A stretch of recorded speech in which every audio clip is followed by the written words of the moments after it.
صدقہ، وصدقۃ برہان، صدقہ جو ہے وہ برہان ہے. برہان یعنی دلیل ہے. کس چیز کی دلیل؟ کہ یہ شخص مومن ہے، پروف ہے. صدقہ کرنا ایک پروف ہے انسان کے ایمان کا، انسان کے دین کا. اور اس کی وجہ یہ ہے کہ انسان کو مال بہت پیارا ہوتا ہے، اور جب وہ اس کو حاصل کر لیتا ہے تو اس کی خوشی کا ٹھکانہ نہیں ہوتا. لیکن جب ایک انسان اللہ کی خاطر اپنی پیاری چیز اللہ کے بندوں کو دے دیتا ہے تو وہ اس کی سچائی کی دلیل ہے کہ ہاں واقعی یہ شخص اللہ پر اعتبار کرتا ہے، ایمان رکھتا ہے. اور صحابہ جو تھے وہ ایک دوسرے سے آگے بڑھ جاتے تھے صدقہ کرنے میں. حضرت عمر ایک دن کہتے ہیں کہ رسول اللہ صلی اللہ علیہ وسلم نے ہمیں صدقہ کرنے کا حکم دیا، تو میرے پاس بھی مال تھا، تو میں نے دل میں وہیں بیٹھے بیٹھے ارادہ کر لیا کہ میں آج ابو بکر سے بھی پہلے مال خرچ کروں گا اور زیادہ کروں گا. کیونکہ کمپٹیشن رہتا تھا نا کہ اس نے کیا تو میں بھی. ان کی کمپٹیشن نیکیوں میں تھے، ہمارے کمپٹیشن الٹے ہیں، دنیا میں، گاڑیوں میں ہیں، گھروں میں ہیں، وغیرہ وغیرہ. تو وہ کہتے ہیں کہ میں گھر آیا اور آ کر میں نے آدھا مال اٹھایا اور میں نے کہا کہ نبی صلی اللہ علیہ وسلم کے پاس حاضر ہوتا ہوں. دیکھتا ہوں کہ ابو بکر اپنا سارا لے کے پہنچے ہوئے ہیں اور ان سے پہلے. حضرت ابو بکر صدیق کو صدیق کیوں کہا جاتا ہے؟ اسی وجہ سے کہ انہوں نے آپ کی تصدیق کی، انہوں نے سچائی کو جب دیکھا تو قبول کر لیا، دیر نہیں لگائی، اور پھر ساری زندگی اس کا ثبوت دیتے رہے، پروف دیتے رہے، اور خصوصاً صدقہ خیرات کے ذریعے پروف دیتے رہے کہ واقعی وہ اپنے کاز میں، مشن میں سچے ہیں.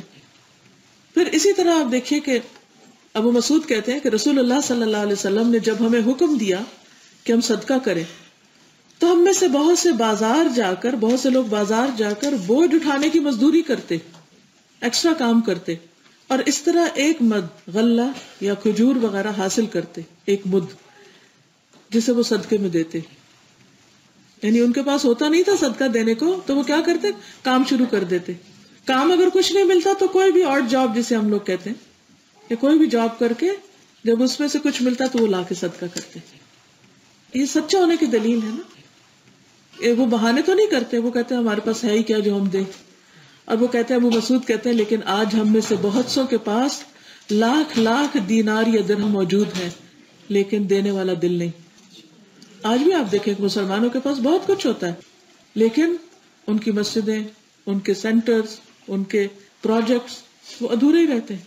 اور خاص طور پر تعلیم کے لیے خرچ نہیں کرتے، اپنی ذاتی زیب و زینت اور اپنی آرائش اور اپنے فائدے کے لیے بہت کچھ کرنے کو تیار ہو جاتے ہیں.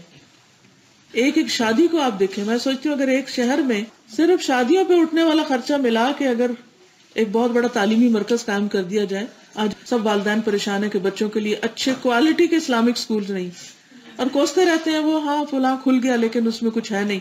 کیوں نہیں؟ اس کی وجہ کیا ہے؟ فنڈز کی کمی ہے، کوالٹی کی کمی ہے، اچھے ٹیچرز کی کمی ہے. تو وہ کیسے آئیں گے؟ اچھے ٹیچرز تو وہیں جائیں گے جہاں ان کو زیادہ سیلری ملے گی. تو اسلامک سکولز کے پاس وہ فنڈز نہیں کہ ان کو اچھی سیلری دے اور وہ ریٹین کرے. تو میں صدقے پہ بات کر رہی تھی کہ صحابہ کرام کے پاس اگر کچھ نہیں ہوتا تھا تو وہ کام کرتے تھے اور صدقے کا اہتمام کرتے تھے. اب اس میں آپ دیکھیے کہ صرف صحابہ نہیں بلکہ صحابیات جو تھی، خواتین جو تھی، وہ بھی اپنے ہاتھ سے کام کر کے اپنے ہاتھ کی کمائی کے ساتھ خرچ کرنا پسند کرتی تھی. اور ان میں سے کئی صحابیات کا خاص طور پر ذکر ملتا ہے. نبی صلی اللہ علیہ وسلم نے اپنی ایک زوجہ محترمہ کے بارے میں فرمایا تھا کہ تم میں سب سے پہلے مجھ سے وہ آ کر ملے گی جس کے ہاتھ سب سے لمبے ہیں. یعنی سب سے پہلے اس کی وفات ہوگی تو وہ اپنے ہاتھوں کو ایک دوسرے سے جوڑ جوڑ کے دیکھتی تھی کہ کس کی انگلیاں لمبی ہیں یا کس کا ہاتھ زیادہ لمبا ہے. تو بہرحال ہوا یہ کہ جو پہلی زوجہ محترمہ فوت ہوئی وہ سب سے زیادہ صدقہ کرتی تھی اور اپنے ہاتھ سے کام کر کے کمائی کر کے وہ خیرات کرتی تھی، کیونکہ خیرات کرنے کا شوق تھا. تو کیونکہ صدقہ جو ہے وہ انسان کے لیے بلاؤں کو بھی ٹالتا ہے، اس کی بیماریوں کو بھی دور کرتا ہے، اس کے لیے نیکی اور خیر اور بھلائی کے دروازے کھولتا ہے، اور اس کے لیے دنیا اور آخرت میں راحت اور امن، اپنی اور دوسروں کی بھی بھلائی کے دروازے کھولتا ہے. آپ دیکھیں کہ جب آپ دینے والے بنتے ہیں تو دوسروں کے دل آپ کے لیے نرم ہوتے ہیں. والدین میں سے دیکھیے، رشتے داروں میں سے دیکھیے، اپنے خاندان میں سے دیکھیے، کمیونٹی میں سے دیکھیے، کس شخص کی زیادہ قدر ہوتی ہے، لینے والے کی یا دینے والے کی؟ جو دینے والا ہے اسی کی. اس کو اپنا کچھ کہنے کی ضرورت نہیں ہوتی اپنے منہ سے کہ لوگوں کہو کہ میں بہت اچھا ہوں. اس کی اچھائی اس کے معاملے سے ہی ظاہر ہو جاتی ہے اور وہ اس کے لیے ایک پروف بن جاتا ہے. الصدقۃ برہان، وہ پروف ہے کہ وہ اچھا انسان ہے، ایک سرٹیفکیٹ ہے اس کے لیے، اس کی اچھائی کی دلیل ہے. ابو مسعود کہتے ہیں کہ ایک آدمی نے اللہ کے راستے میں ایک اونٹنی صدقہ کی جس کی ناک میں نکیل بھی پڑی ہوئی تھی. نبی صلی اللہ علیہ وسلم نے فرمایا قیامت کے دن یہ 700 اونٹنیاں لے کر آئے گا جن کی ناک میں نکیل پڑی ہوگی، یعنی اس کا بدلہ اتنا زیادہ بڑی شکل میں اس کو دیا جائے گا. پھر اسی طرح حضرت عثمان کہتے ہیں کہ جب رسول اللہ صلی اللہ علیہ وسلم مدینہ تشریف لائے تو اس وقت سوائے بئر روما کے میٹھے پانی کا کوئی کنواں نہیں تھا، میٹھے پانی کا انتظام نہیں تھا.